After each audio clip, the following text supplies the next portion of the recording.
You're standing on the walls of a city you've sworn to defend. Below you, the horizon has disappeared beneath a sea of banners and army, so vast it takes half a day just to pass through the gates of their own camp. You've heard the stories. Do you know what this man does to cities that resist?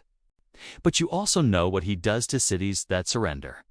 Your commander is shouting orders, but all you can hear is your own heartbeat. The gates are opening. Your sword falls to the ground. And in that moment, as you watch thousands of your brothers lay down their weapons, you realize something that freezes your blood.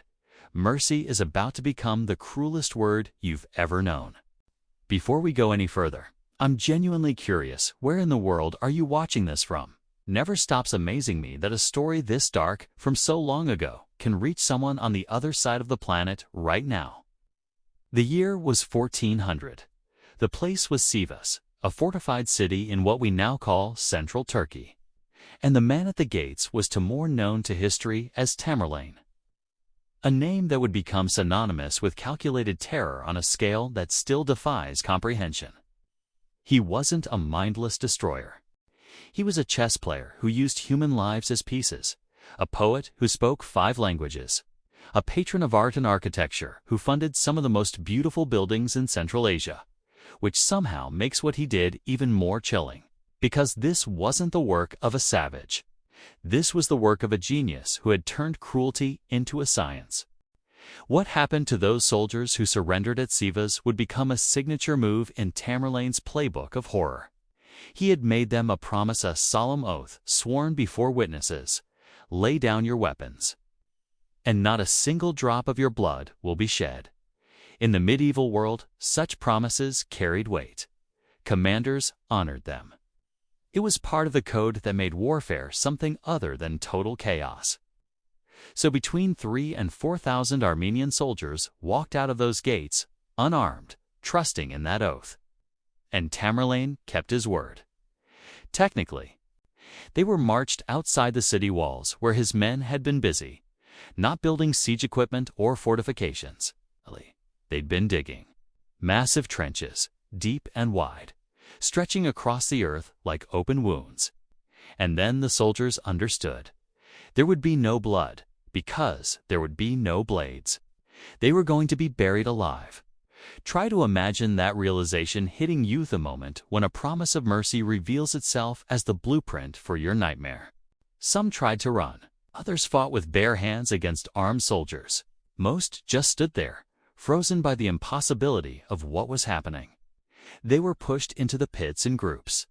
Then the dirt came, not quickly, methodically. Shovelfuls at first, then cartloads, then torrents of earth pouring down on men who were screaming, praying, suffocating. The ones at the bottom were crushed by the weight of bodies falling on top of them. The ones higher up watched the dirt rise past their waist, their chest, their chin. Some died within minutes. Others lasted hours in airless darkness, feeling the pressure of earth and corpses pressing down, their lungs burning, their minds breaking. And when it was over, Tamerlane could truthfully say he had kept his oath. Not one drop of blood had been shed. But the real purpose of Sivas wasn't the killing itself. It was the story. Within weeks, merchants and travelers had carried the tale across every trade route in the known world. Every fortress commander, every city elder, every king now had to recalculate what surrender meant. Tamerlane had revealed something terrifying. Promises were word games, and he was always thinking 3 moves ahead. Mercy was whatever he defined it to be. And that uncertainty, that psychological poison, was more effective than any siege weapon he possessed. If Sivas was about rewriting the rules of surrender, then what Tamerlane did to Urgench was about something else entirely, making a place cease to exist. Urgench was a jewel of Central Asia, a Silk Road hub in what's now Turkmenistan, wealthy, cultured, filled with libraries and mosques and bustling markets. It was the kind of city most conquerors would want to rule, to tax, to keep functioning. But Urgench made a fatal mistake. It rebelled. And for Tamerlane, rebellion wasn't a political problem. It was a personal insult that required not punishment, but erasure. When he returned in 1388, His army didn't besiege Urgench, they executed it. First came the massacre. Every person, regardless of age or gender or guilt, systematically killed. The streets became rivers. But killing the people wasn't enough, because cities can be repopulated. Buildings can be repaired. So Tamerlane gave his next order: level everything. Every structure, every mosque, and remember, he was Muslim, destroying Muslim holy sites, every home, every well, every wall. His soldiers spent weeks tearing down Urgench stone by stone. Buildings that had taken generations to build were reduced to rubble. And then came the final, almost ritualistic act. According to multiple chroniclers, Tamerlane ordered his men to plow the ruins and plant barley over them. Barley, the crop you grow in fields, in farmland, in empty places. He was making a statement that transcended military conquest. This is no longer a city. This is not even worthy of being called ruins. This is agricultural land now. This place has been uncreated. Whether the barley planting literally happened or exists as metaphor doesn't really matter. Everyone understood the message, and they were right to understand it, because Urgench never recovered. The original city vanished from maps. A new settlement with the same name was eventually built miles away, but it wasn't the same place. The Urgench that had existed for centuries, with its accumulated culture and memory and human life, that Urgench simply stopped being.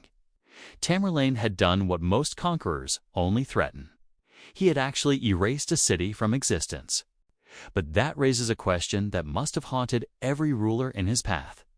What if you did everything right? What if you surrendered immediately, paid the taxes, accepted occupation without resistance?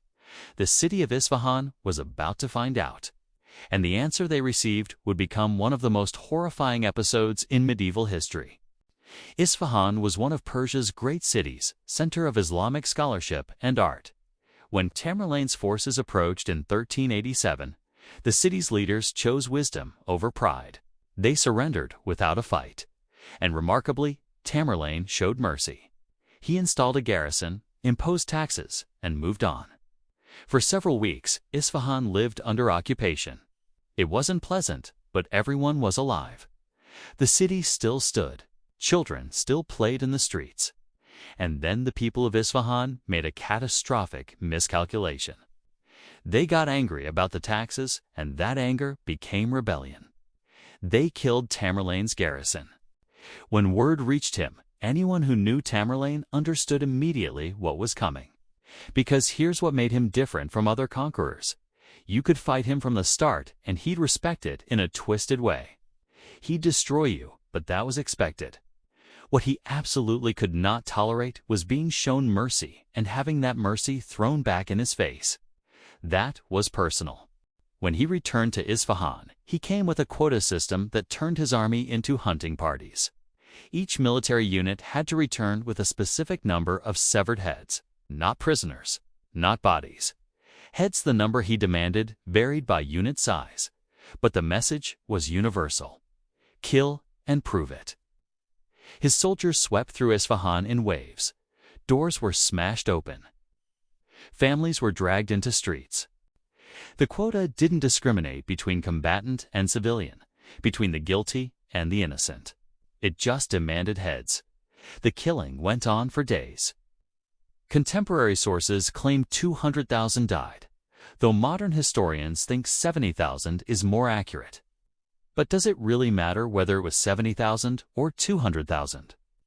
Both numbers represent incomprehensible mass murder. And then came Tamerlane's signature move.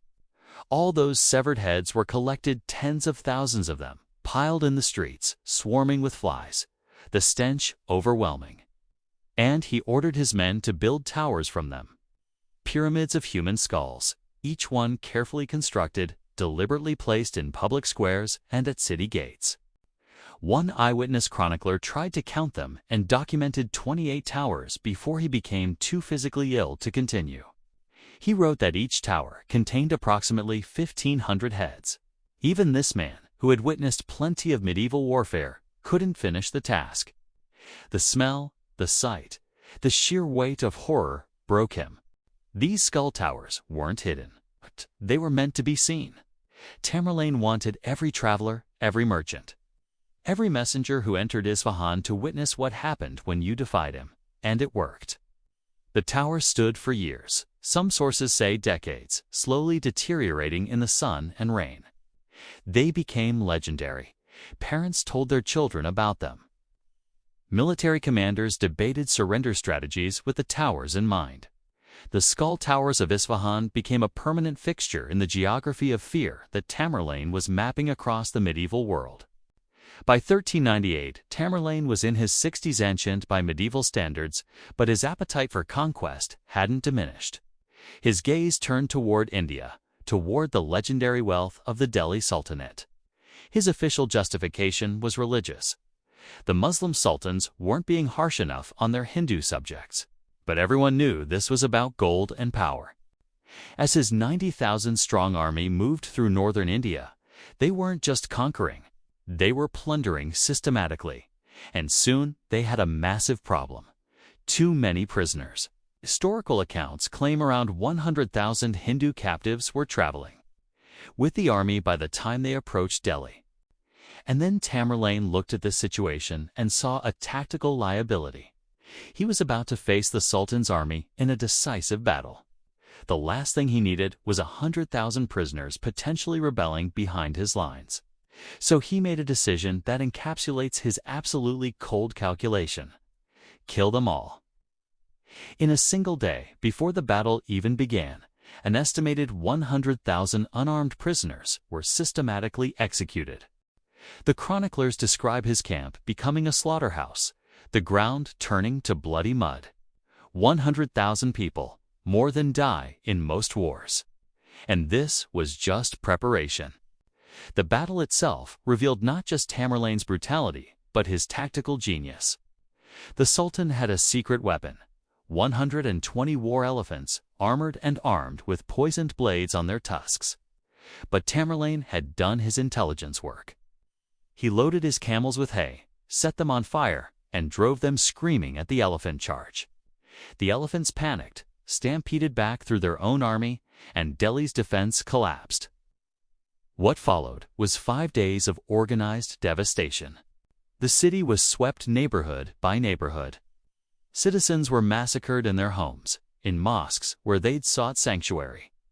The plundering was methodically very valuable stripped, every artisan enslaved, every library burned. One chronicler wrote that the stench of corpses became so overwhelming that Delhi had to be completely abandoned. The city became a ghost town. It would take over a century to recover. Children born the day Tamerlane left would die of old age before Delhi was fully rebuilt. But Tamerlane had one more city to destroy. One final act that would combine all his previous methods into a masterpiece of systematic terror. Baghdad, the legendary city that had been the heart of Islamic civilization for 5 centuries, had surrendered to him once before. But while he was campaigning elsewhere, its former ruler retook it. When Tamerlane heard this news, you can imagine his reaction. This wasn't just rebellion. This was a city switching sides the moment his back was turned. After a 40-day siege in 1401, his forces breached the walls. And then he gave an order that would create one of history's most horrifying massacres. Every soldier in his army had to return with at least 2 severed heads, not 1. 2 minimum. Think about what that order creates psychologically. It turns massacre into competition. It creates pressure on every single soldier to kill multiple people and prove it. Because if you don't meet your quota, you face punishment from a commander who buries people alive and builds towers from skulls. The death toll estimates range from 20,000 to 90,000. The exact number is almost irrelevant at this point. What matters is understanding the frenzy of violence that the quota system created. Contemporary chroniclers describe soldiers breaking into homes and dragging out entire families, citizens hiding in wells and crypts, the streets becoming impassable because of corpses. The quota was so strict that soldiers started killing valuable captives they could have sold just to make the count. Some sources even claim soldiers killed their own wives to meet the requirement.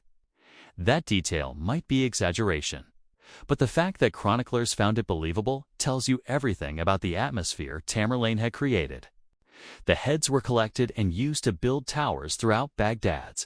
Some sources claim 120 of them. Even if that number is inflated, we're talking about dozens of monuments built from human remains. Tamerlane also ordered the destruction of Baghdad's great buildings. Libraries full of manuscripts were burned. Palaces were torn down. Interestingly, he spared the mosques and shrines. This wasn't respect, it was strategy. He wanted people to see that he wasn't waging war against Islam. He was waging war against disobedience. The religious buildings stood as lonely monuments in a sea of ruins, emphasizing the message: God's houses remain. Everything else is forfeit. So there it is. 5 acts of calculated terror that made Tamerlane's name synonymous with systematic horror. From the buried soldiers of Sivas to the skull towers of Baghdad, he didn't just conquer, he performed. Every massacre was a message. Every atrocity was a strategy. He understood something most conquerors didn't. Your reputation can fight battles for you.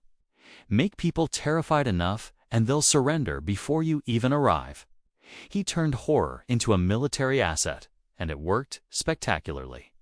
He built an empire stretching from Turkey to India, from Russia to the Persian Gulf. But empires built on fear don't last. Tamerlane died in 1405 while planning an invasion of China. Within decades, his empire had fragmented, his descendants fighting each other, the territories splitting apart. The skull towers eventually crumbled to dust. The trenches of Sivas filled in. Urgench remained empty farmland. Delhi and Baghdad rebuilt. Isfahan's streets filled with life again. Everything physical that Tamerlane created eventually disappeared, except one thing. The memory, 620 years later, we're still talking about him. His name still carries weight. The stories still have power. And that's perhaps the most chilling part of all. Because in the end, Tamerlane got exactly what he wanted: immortality. Not through love or gratitude or the buildings he commissioned, but through fear so profound it echoes across centuries. The skull towers are gone now. But somewhere in our collective memory, they're still standing.